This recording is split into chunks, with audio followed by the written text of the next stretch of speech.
OK. Interview suspended. 0400 us. Suspect unwilling to cooperate. I'm gonna have you, son. You're mine.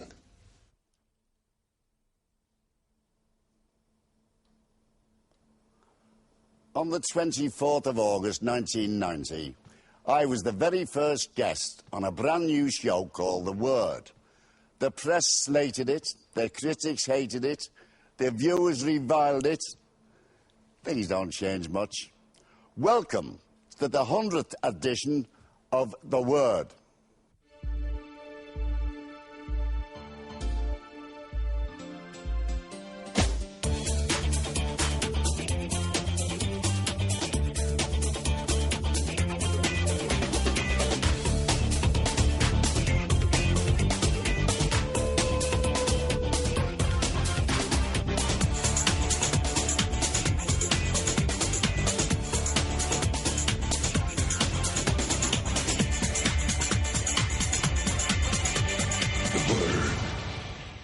Welcome to the 100th Word. Tonight on the show, the inimitable Vic and Bob, the US policewoman who posed for Playboy, and Arsenal star striker Ian Wright. Plus the humble beginnings of a 4-time Brits winner, and your chance to vote on your favourite word moment. There's also music from Judy Cheeks, rock and rollers Reef, and live from Budapest, the Beastie Boys. The Word.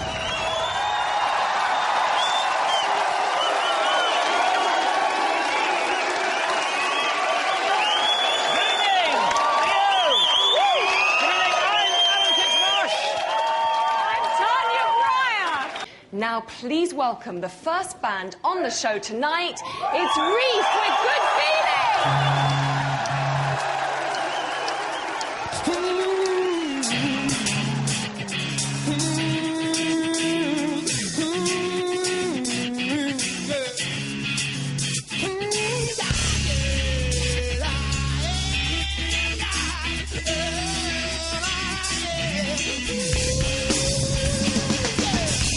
It's good feeling in there.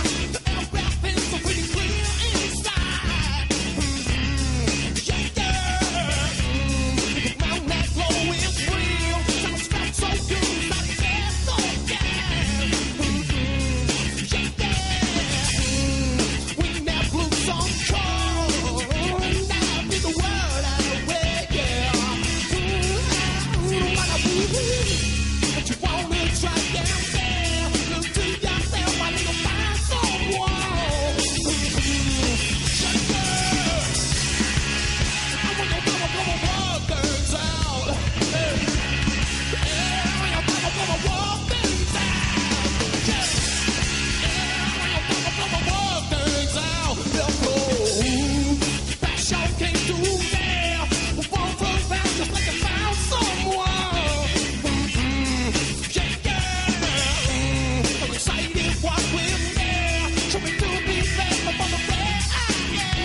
themselves for the main performance in front of an audience tonight. That is Reef and their debut single, Good Feelings, in the shops on March the 20th.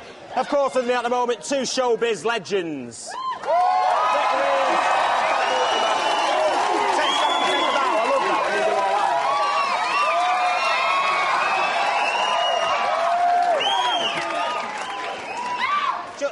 Just a showdown. They were very good. Very good group. What were they called? Beef? Reef. Reef. Reef. Very good indeed. Reef, I'm very good. Thoroughly enjoyable. Good to have you on the show again. Now, you both moved out of London. The 100th show, Telly. The 100th show. The centenary edition. No telegram from the Queen, but I got a gas bill this week. Here you were. Great, isn't it? No, what I was going to say, you've moved out of London, you've moved into the countryside. Why is that? Well, you know, it's nice out there. There's more space for you to run around and that and what have you. And basically, if you commit a crime, there's more places to hide. And we're both living on the Romney Marsh now, which is dominated by two characters called the Stickles, who are ruin our lives.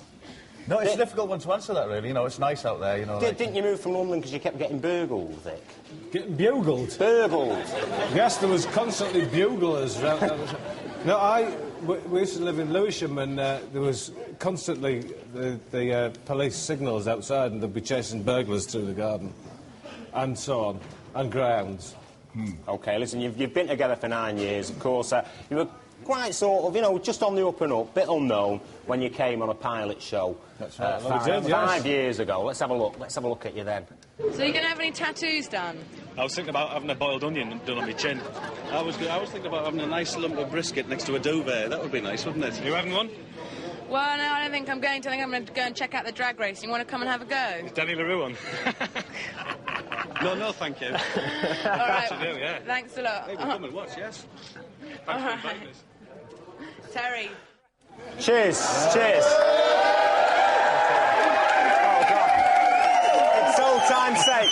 Now, you weren't working off a script then, were you? We just had living. She was very nervous, but she was very lovely, wasn't she? Was she? Amanda to... Really? Yeah.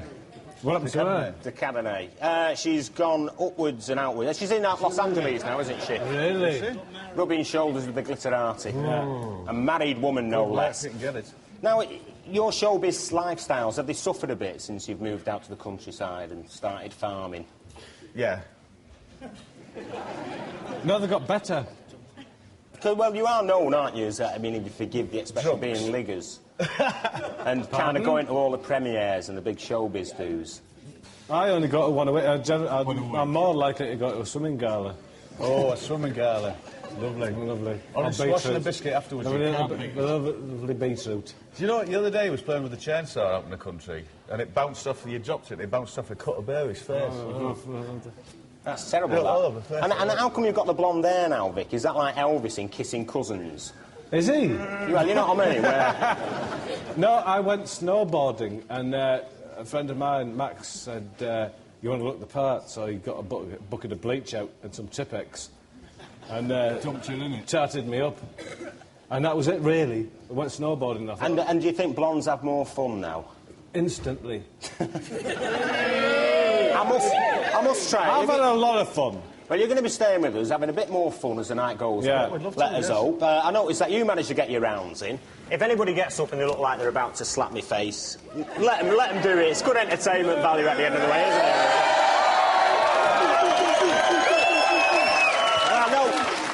It's like Clint Eastwood said in The Unforgiven, we've all got it coming. You nearly went for it, didn't you? We've all got it coming. No, I didn't. No, you did, just for a second. No, I was... A split second. I was going to hit her, but she was a lesbian, and nowadays we all need something pink in our CV. Right, that'll go down a storm, won't it? A lot of makeup. Now, last week, as you know, our Jazz was up in Blackpool with showbiz legend Linda Nolan. This week, we've sent her further afield with the bad boys of rap. Jazz.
my shit. No one to fix it. Train my thoughts to think too much. Take shit up and fight it. Take it. I gotta get it back. I gotta cut. Wait. I'm like, please, everyone to carry. Or I'm the type of fun and I'm gone. Like, born, bloody. I'm a dream twisted. I'm never playing. So won't you fucking listen?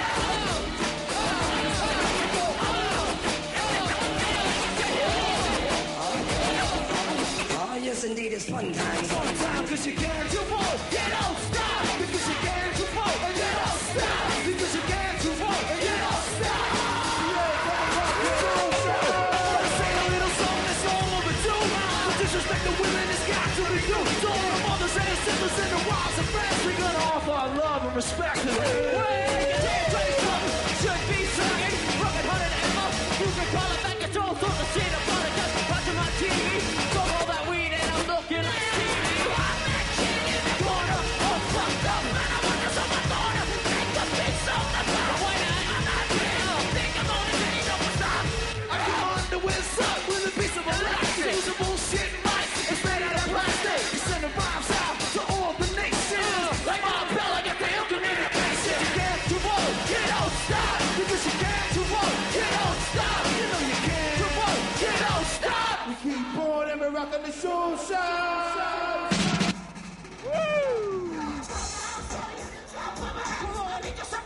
Now, my next guest tonight on our centenary night of the word, he's been in the press lately for one reason or another, but he's here because not only is he a favourite on the North Bank, not only is he a favourite of the word, he's a favourite of mine. Please welcome Ian Wright! Please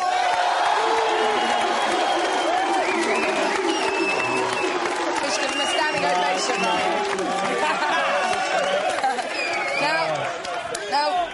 Now, recently, Arsenal have been in the press a lot lately for one reason or another. And, obviously, this week, Georgia Graham, your manager, was sacked. How did you feel about this? Were you in shock, or did you kind of know about it? Yeah, I was a bit shocked because I think that the way it led up to it for the past 6 months, you know, if they was going to sack him, they should have done it then. Yeah. You know, they put him through a lot of pressure for the 6 months. He had to deal with a lot, and to sack him after the 6 months, you know, they could have saved him all that pressure he went through. And what's the kind of atmosphere in the dressing room with the other players? You just have to get on with it, you know, being professional and that, you know. You just, there's not much sentiment in it. It was sad to see him go, but, you know, there's another game on Saturday, and that's what you've got to be thinking about. You know, as much as we liked him, you know. I was going to ask you, does that affect the way the team plays when something like that happens? No, it don't, no. You know, you just have to, like I say, you just have to get on with it. Just kind of forget about it. Yeah, it's past. If you were manager, would you kind of change anything, or what players would you buy? Any specific player that you like? Any specific player you like, would you buy? Yeah, I'd buy the AC Milan side. They were a great side. Now, Paul Ince as well. Paul Ince. Paul Ince as well. Ince. Yeah. Oh, yeah. Good player. Now, you've been a bad boy. You've had your 4-game suspension. Why are you so naughty, Ian? I'm just naughty by nature, you know. But, like, the thing about it is, you know, as much as I might be naughty, the way I play and that, I think that you know, some of it has been unjustified. You know, I'm just going to still play the way I play. I'm not going to change the way I play just because the referees and FA have changed their directives toward like how they're going to officiate the games. Sure. I'm just going to play like I'm going to play. If they're going to book me, then they're just going to book me. It's just something. The whole situation with like Eric. I mean, would you ever kind of go that far? Do you understand why he did it? I can honestly understand why he's done it. Hairs around it, really, isn't it? I know, blue hairs. What's it called? There's a lot of. I can understand why he's. I can understand why he's done it. I'm not saying I condone it, but, you know, people say some bad things when you're out there, man, you know. What, to say you're daft and that? No.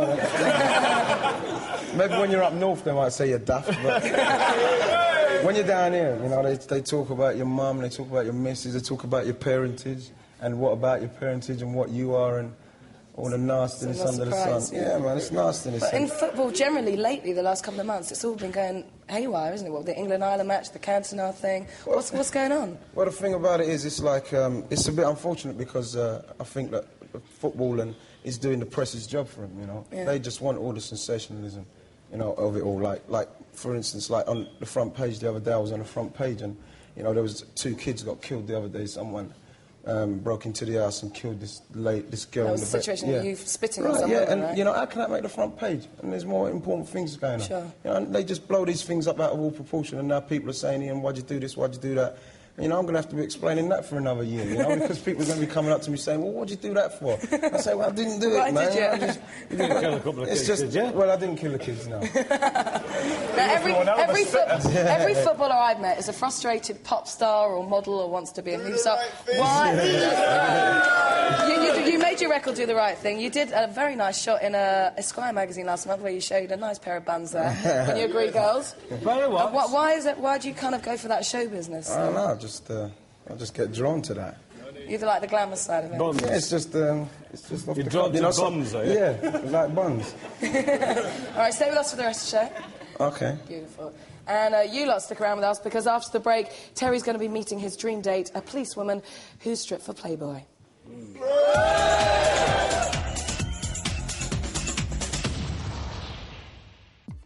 Which one of these stars said being on the Word changed their life? Was it Dolph Lundgren, Edwina Curry, Keith Chegwin, or Bridget Nielsen? Find out after the break. The Word.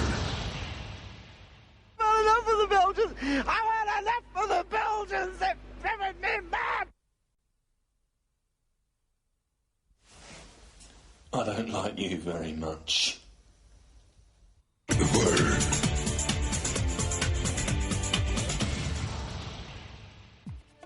We asked you which one of these stars said being on the Word changed their life. The answer is Keith Chegwin. Tell 'em, Keith.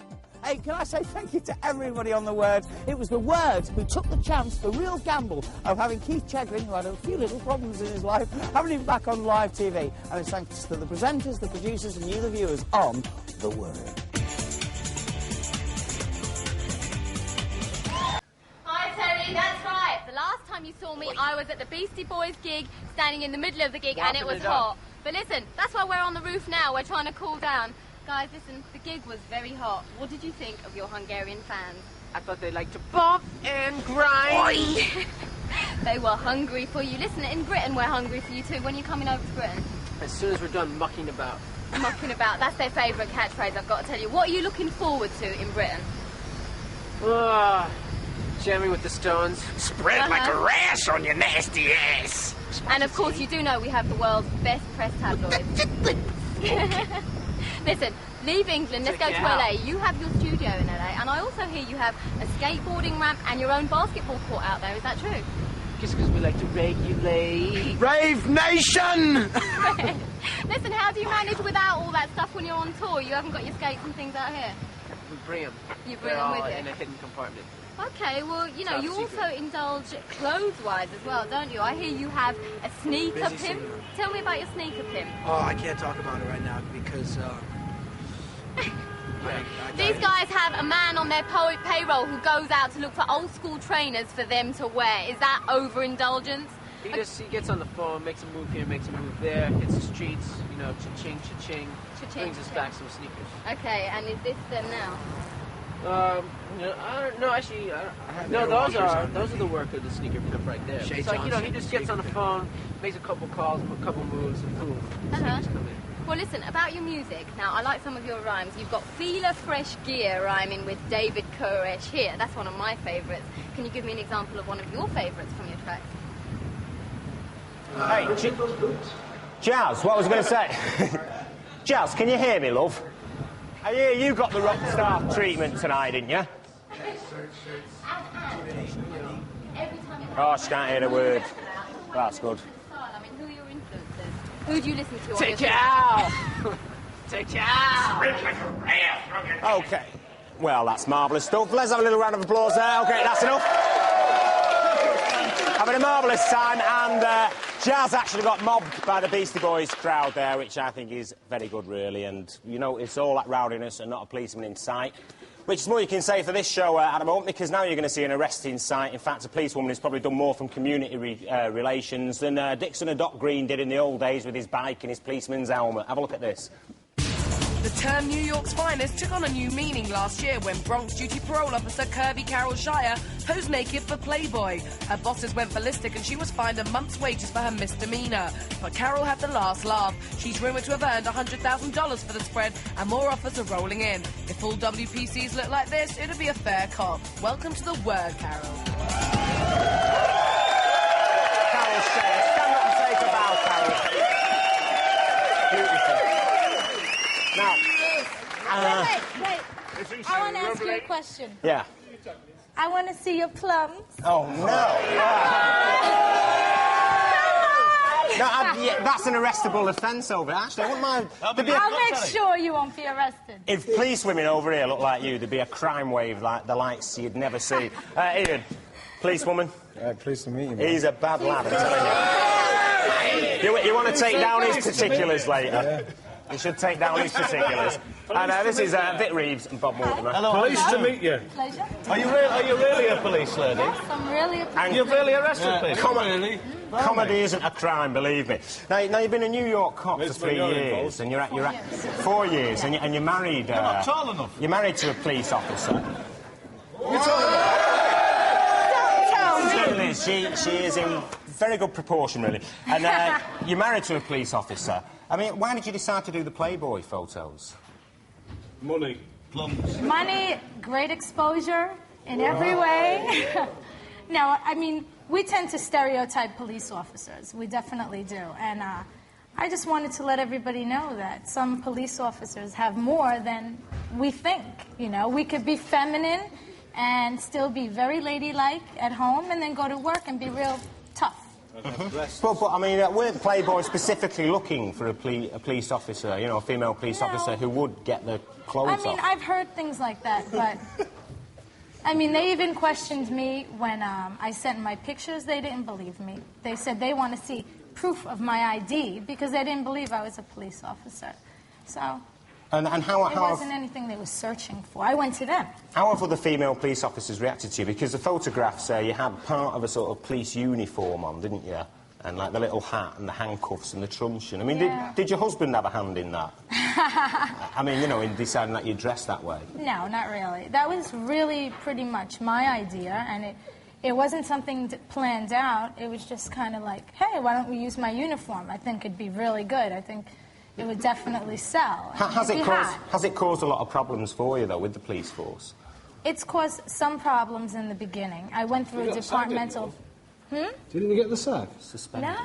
Oh, just suspended? No. Oh, well, sorry. I went through a department trial.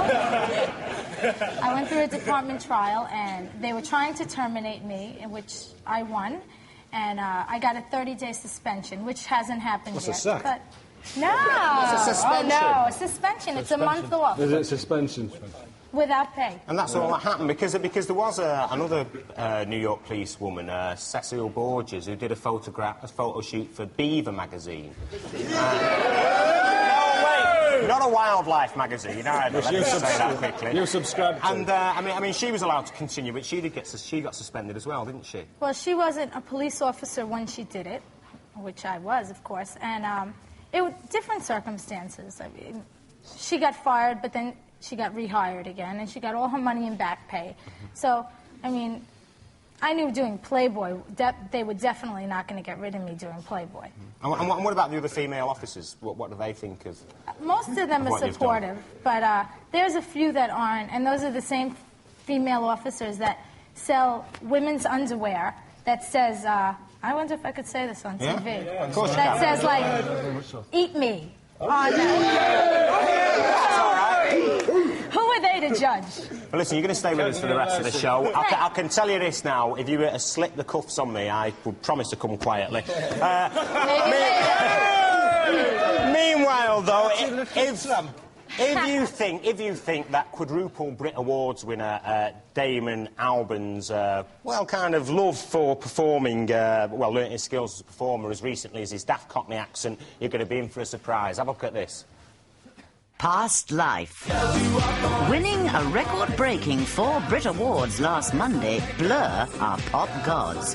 But it's not the first time Damon Albarn has played that role. In November 1985, age 16, Damon starred as Jupiter in Stanway School's production of Orpheus and the Underworld. Before Mighty Joe, everybody trembles. Well, nearly everybody. Between you and me, old boy, I do have rather a time of it. Want to try and keep the family in order all day. He curtain lectures from the business all night. She doesn't give me any room for scope, if you know what I mean. Yes, and even at Sweet 16, Damon liked wine, women, and song. Or if I hear tell you've been up to your tricks. Every nerves are well that you put us in a fix. Eat your heart out, Stephen Fry.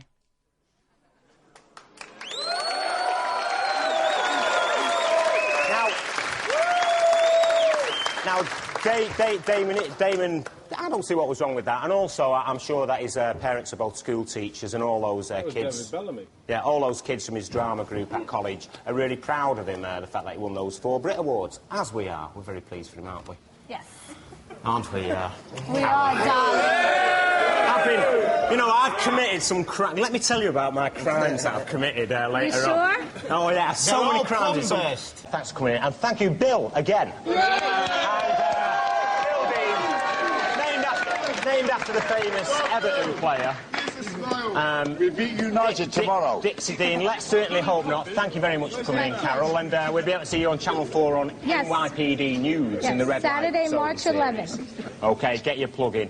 All right, and thanks a lot to everyone else for coming in. Thank you. No problem. That's the 100th edition of The Word Gone By. But join us next week for show 101 when we've got music from Faith No More, The Gravediggers, and I'll be meeting up with the super sexy Sharon Stone. But finally, for you all tonight, we put a little collection together of those magical moments. I hope you enjoy them. You might have been too drunk to appreciate it the first time round.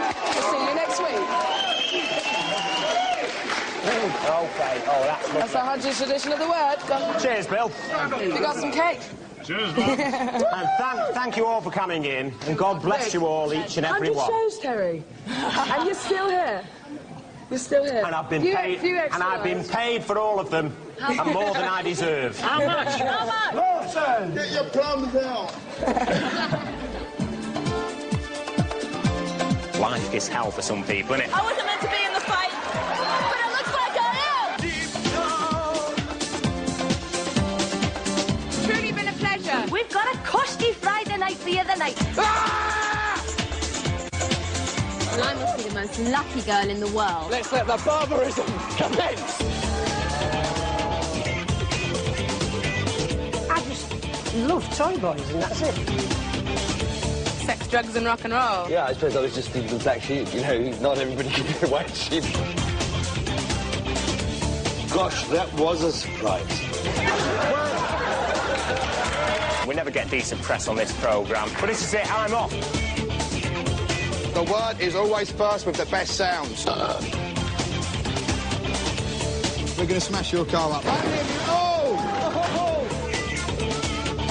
We got a gaggle of guests, a bevy of bands, guaranteed to knock your socks off. I'm just learning how to ride a horse. Just couldn't live without me, could he?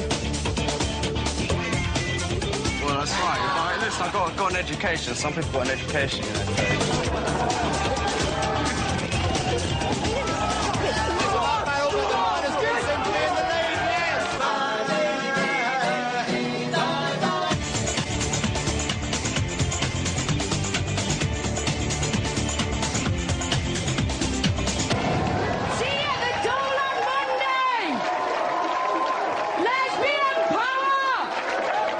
So, get into your gym jams, clean your teeth, snuggle down. That's how bedtime works. Good night.